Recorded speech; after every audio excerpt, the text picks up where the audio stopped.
All right, as is tradition, we subdivide the page. So, eyeball in the middle points.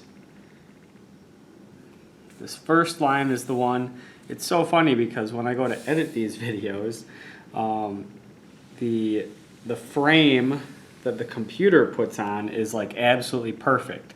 And I'm sure you guys have seen this when you watch the videos.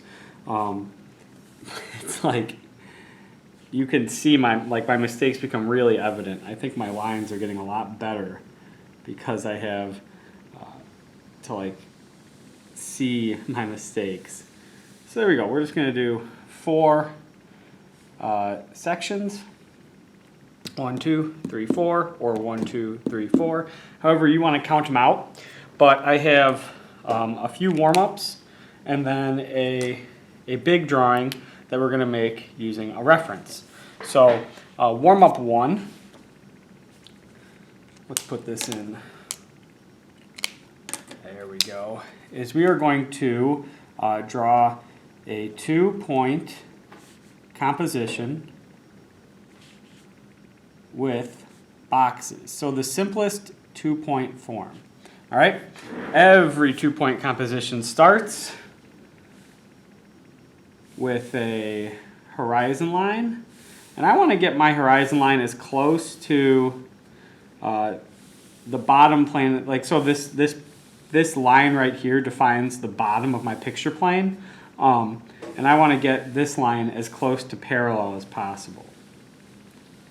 And then I want to set 1 vanishing point, 2 vanishing point. I want to keep them wide. If you slam them close together, you're going to create distortion.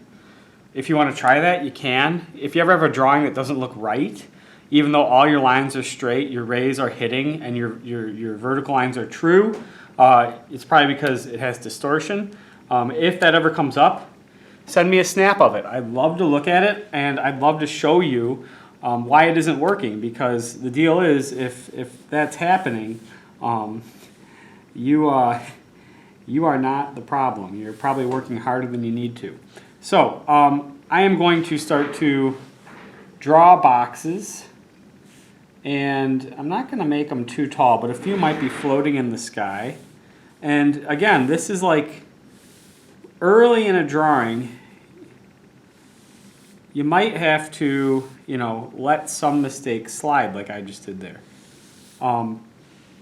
Maybe your lines don't go all the way out to the vanishing point, but if you check with like a straight edge, like look at that. See, I would only miss by about 1 centimeter. That's acceptable. This miss over here is like vertically, measuring it vertically would be like 2 centimeters high. This one I'm probably going to fix when I go back over in my darker media. But I want to keep it moving. I don't want to get stuck. I just want to keep the creative juices, so to speak, flowing. And so we'll kind of put that in there. Put this guy.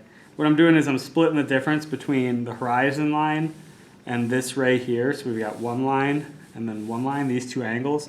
And from here I'm going to just kind of find the, so you see how it's like rotating out. And then once I've got enough, what I'll do is I'll start to fill in the lines I want to prioritize, so the information that is important to my viewer.